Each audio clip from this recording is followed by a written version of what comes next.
Think of Rockefeller. Vertical integration. Why would I pay somebody else to move my steel when I can buy out the railways and do it myself?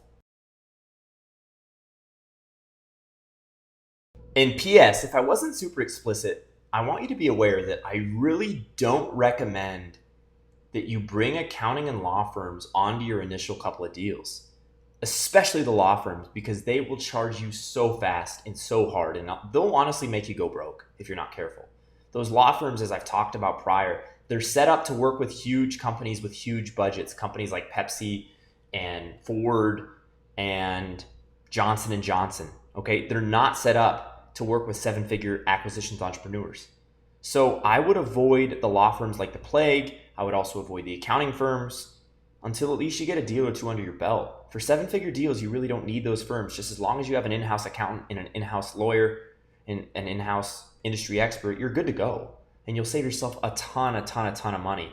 You know, I just pulled out of a Florida deal at the last minute. Some of you following me on YouTube will know this. I pulled out of this deal, this multi-seven-figure Florida deal at the last minute because they cooked their books and I found it on the 1 yard line. But that deal only cost me like $2,000. Whereas had I brought on an accounting and law firm, it would have cost me like $25,000 or $30,000. Now think about that for a second. $2,000 in the scheme of business is not a lot of money, right? $2,000 just isn't a lot of money in business context. The $2,000 was for a couple of flights, a bit of lodging, and a couple of meals. But that's it. I spent about $2,000.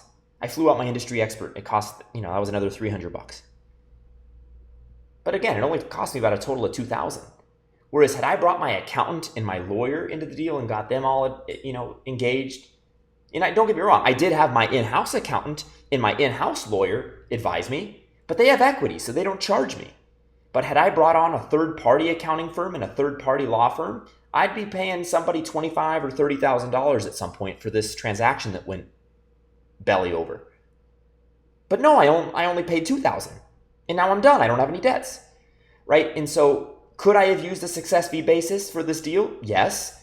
Would that success fee basis mean that I wouldn't owe any accounting firms and law firms right now? Yes, meaning I wouldn't owe anybody right now.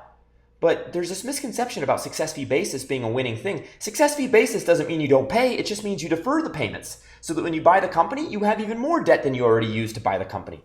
And by the way, on a success fee basis, usually the law or accounting firm will charge you even higher rates than normal because they're not taking the money right now. So basically they charge you interest because you're not paying them in cash at the minute of doing the service. So this is why I'm really a huge fan of keeping the big old accounting and law firms on the sidelines for as long as possible until you build up a big cash reserve budget. And even then, I would try to do as much of this stuff in-house as possible. Think of Rockefeller. Vertical integration. Why would I pay somebody else to move my steel when I can buy out the railways and do it myself?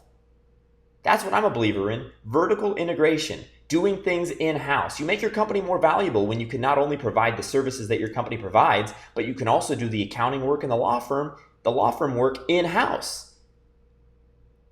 Think about it for a second. If I'm going to buy a company, would I rather buy a company that only provides a specific product or service? Or would I rather buy a company that provides a specific product and service, but also has an entire M&A department inside it, full of accountants and lawyers that know how to transact and buy more companies?